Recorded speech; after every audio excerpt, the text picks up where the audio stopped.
Salam sejahtera dan salam Sarawak kusayang. Buletin Ukas edisi malam 5 Julai 2021 bersama saya Janet Bennett.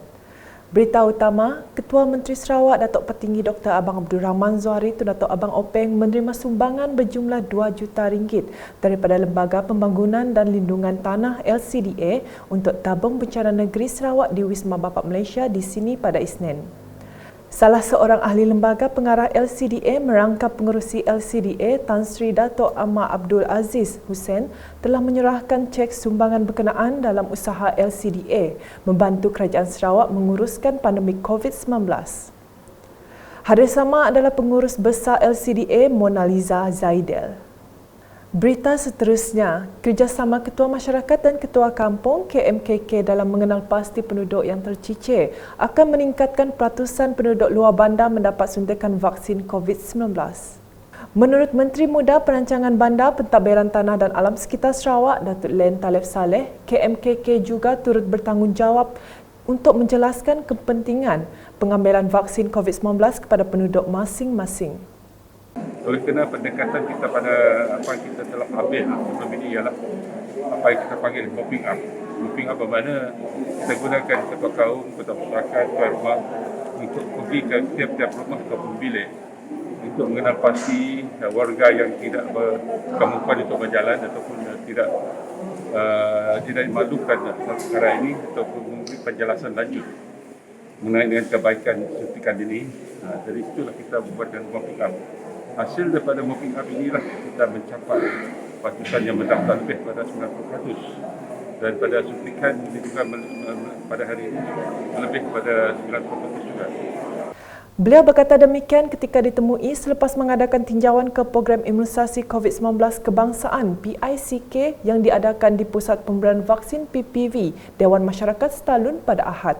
Pada program tersebut, seramai 158 penduduk rumah panjang di Stalun telah mendaftar mendapat suntikan vaksin. Datuk Len Talib yang juga ahli Dewan Undangan Negeri Adun Kuala Rajang menambah program outreach vaksinasi yang diadakan di kampung tersebut mampu meningkatkan jumlah pemberian vaksin kepada rakyat luar bandar di samping mengurangkan pergerakan dan menjimatkan masa. Sementara itu, Ahli Parlimen Tanjung Manis, Insinyur Yusof Abdul Wahab yang turut bersama rombongan Datuk Len memuji kerjasama yang diberikan penduduk rumah panjang dalam program tersebut di Stalun. Sambutan daripada penduduk di sini memang menggalakkan kita datang awal pagi, baik saja pusat ini dibuka dan terus datang. Dan dengan atur jalan kerja yang begitu teratur sekali, jadi tidak ada sekatan di sana sini dan semua berjalan lancar. Jadi prosesnya memakan masa yang tidak lama. Jadi senanglah untuk mereka mempercepatkan kerja dan habis pada hari ini. Jadi syukur alhamdulillah di sini. Jadi untuk kawasan di sini syukur kita ada sebuah bangunan dewan yang sesuai untuk dibuat PPV dengan ada kemudahan seperti dewan dan juga dinding semuanya sekali. Alhamdulillah dapat kita buat di kawasan seperti Stalun untuk memindah ataupun untuk menyuruh mereka pergi ke pusat PPV yang lain keluar dari kawasan ini agak menyusahkan mereka.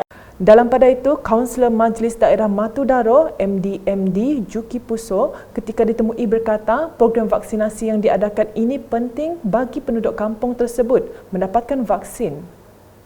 Terima kasih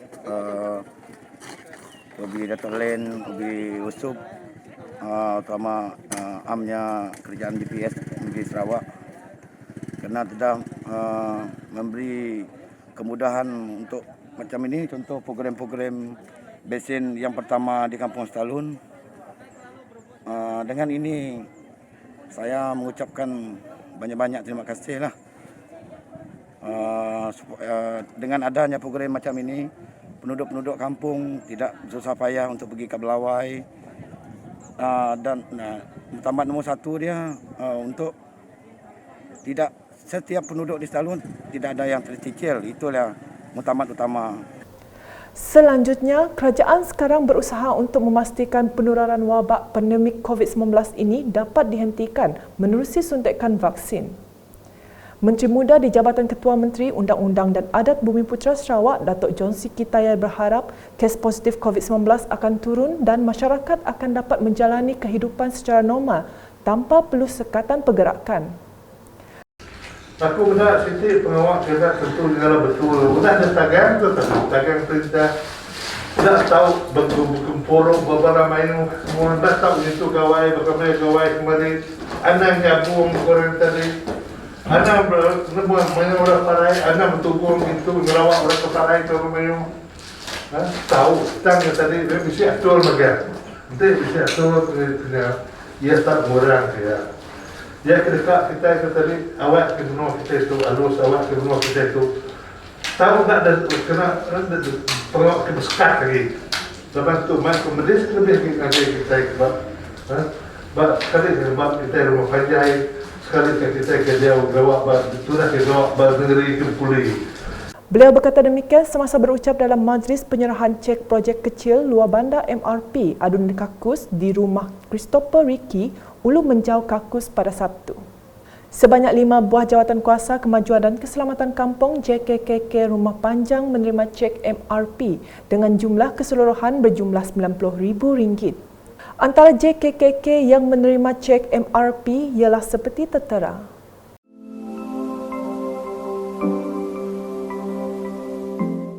Sementara itu, Pemangku Pegawai Daerah Tatau Kelvin Linggong menggesa penduduk yang masih belum menerima vaksin masih boleh mendaftar nama kepada tuai rumah dan pada masa yang sama membantu meyakinkan mereka yang belum menerima suntikan vaksin COVID-19. Jadi, sepak kepala keudah, kita nemu madan kepala orang keudau lah. Kalau program tu lebih yang bermakna Dato' nak selalu tekan pasal vaksin tu. Mesti kan terima vaksin. Taja orang madan ada pasaan tang kami segi lalau kita tu mesti terima vaksin. Awak kota itu mulai ke penyamai kita buat pesan daerah Tatau. Bagi wakil JKKK Rumah Ricky Ulu Menjau, beliau mengucapkan berbanyak terima kasih kepada Kerajaan Sarawak dan Adun Kakus atas pemberian peruntukan MRP ini yang selama ini banyak membantu pembangunan rumah panjang mereka. Jadi, dengan peluang tu aku beri saya terima kasih ngagai pihak kerajaan. Ya keudah bertungkus lumus beri bantu ngagai rakyat lebih baka rakyat rumah panjang kami tu. Nanti lah silap aku projek makan tu start diberi ngagai rumah panjang kami tu sebab tahun 2010 saya tu. Jadi start 2010-nya sebab YB Dato' John Siki tu bisik mereka kami MRP. Jadi semua MRP kita berinya ke penduduk aku nerima sebenarnya pejabat daerah tahun 2017. Jadi semua projek MRP kita berinya nadai kena ngadu kita bukai. Senang sikit dikena kami agak pemansang rumah panjang. Berita di Tatau, Jawatan Kuasa Kemajuan dan Keselamatan Kampung JKKK diminta menukar nama di akaun bank masing-masing kepada nama tempat. Menurut Menteri Muda di Jabatan Ketua Menteri Undang-Undang dan Adat Bumiputera Sarawak, Dato' John Siki Tayai, ini bagi membolehkan segala urusan berkaitan kemasukan dan pengeluaran wang di akaun JKKK berjalan lancar sekiranya tuai rumah itu meninggal dunia atau bertukar. Mesti update nama akaun kita sebagai pejabat daerah. Lalu sidang pejabat kami sedang lebuh maya aku guna ke peti kelas yang tadi. Betul-betul lebuh maya beri cek begitu. Kita tulis baik ceknya betul. Ada pakai ke subak, lawan dulu subak kerana dia ke rumah siapa. Akan tukar ke rumah adanya tukar kita account. Kita nak madah ke kami. Lebuh maya beri MRP begitu. Tulis betul nak nama lama mudah. Nanti sampai 2-3 bulan, 4-5 bulan, setahun cek baru data baru. Jadi kaya putih itu jadi. Beliau berkata demikian semasa berucap dalam majlis penyerahan cek projek kecil luar bandar MRP di Pejabat Daerah Tatau pada Ahad.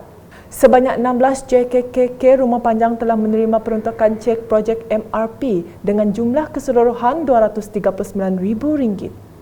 Dalam pada itu, Datuk John Siki yang juga ahli Dewan Undangan Negeri Adun Kakus meminta penduduk menggunakan peruntukan MRP ini dengan sebaiknya dan berbincang sesama sendiri di antara tuai rumah dan ahli JKKK untuk pembangunan dan program di rumah panjang.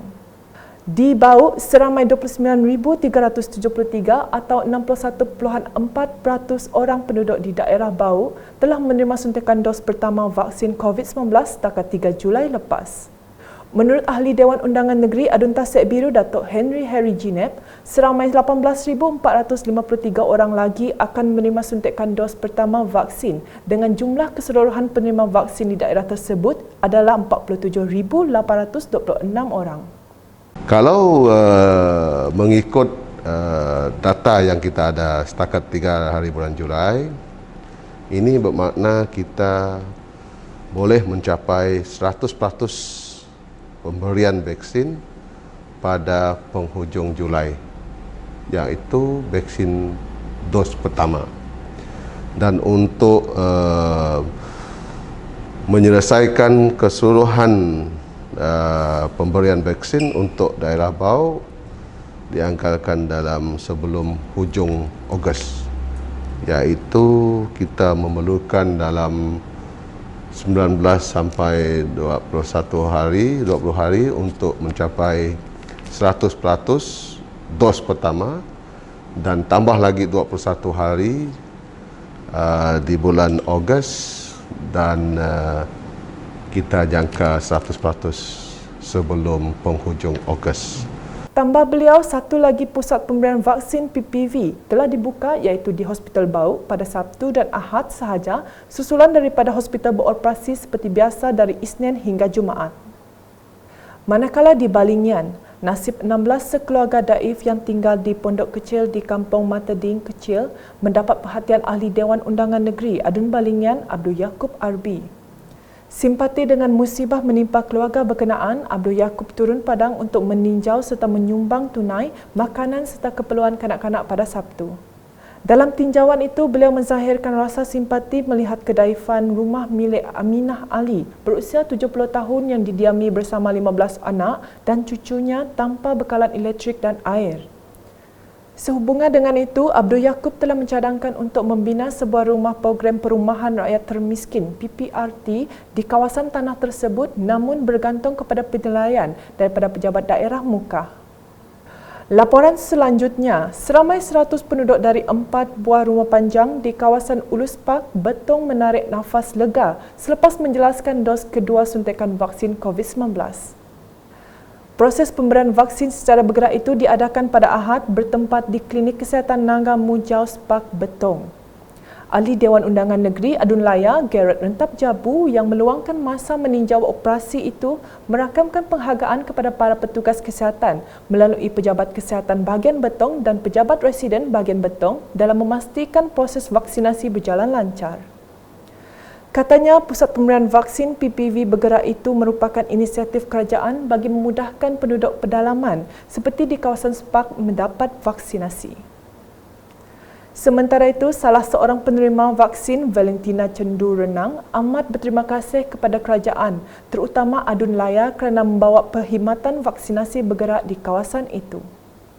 Valentina Cendu, penantai dari Mujaus Park Betong itu. Itu aku dah tunggu diberi dos vaksin, lalu beri terima kasih dan di negara Rentap dan sudah berjalan juga program PDB untuk Pak itu. Jadi jaga perasaan aku bagi orang sudah beri orang kepada vaksin, orang dicintai sama jaga kita ya waktu kita boleh menggerai petugas sama lalu kerja pengawal kepada musik COVID untuk Dalam program berasingan, Garrett berkesempatan menyampaikan sumbangan buku kerja daripada Jawatankuasa Pembangunan Pendidikan Layar untuk para pelajar tahun 4, 5 dan 6 Sekolah Kebangsaan SK Nangga Lawih, Spark Betong dan SK Nangga Spark Betong. Buku tersebut akan diedarkan kepada para pelajar yang akan memberi manfaat kepada mereka dalam menjalani sesi persekolahan dengan kaedah pengajaran dan pembelajaran dari rumah PDPR. Berita di Song, program imunisasi kebangsaan COVID-19 PICK bagi daerah Song telah berjaya memvaksinasi seramai 9,209 orang setakat ini. Daripada jumlah tersebut, 6,650 orang telah menerima suntikan vaksin dos pertama, manakala 2,559 lagi telah melengkapkan dos kedua. Program bagi fasa kedua dan ketiga itu masih diteruskan pada Ahad di Pusat Pemberian Vaksin PPV, Rumah Rehat Kerajaan Daerah Song menyaksikan 300 lagi penduduk menerima suntikan dos pertama dan kedua. Proses vaksinasi berjalan dengan lancar dengan penerima disarankan terus masih mematuhi prosedur operasi standard SOP walaupun sudah melengkapkan pengambilan vaksin COVID-19. Sekian edisi malam bersama saya Janet dan kru penerbitan. Berita lebih lanjut boleh didapati di semua platform media sosial UKAS termasuk portal ukas.sarawak.gov.my dan pastikan anda subscribe ke channel di YouTube. Salam UKAS.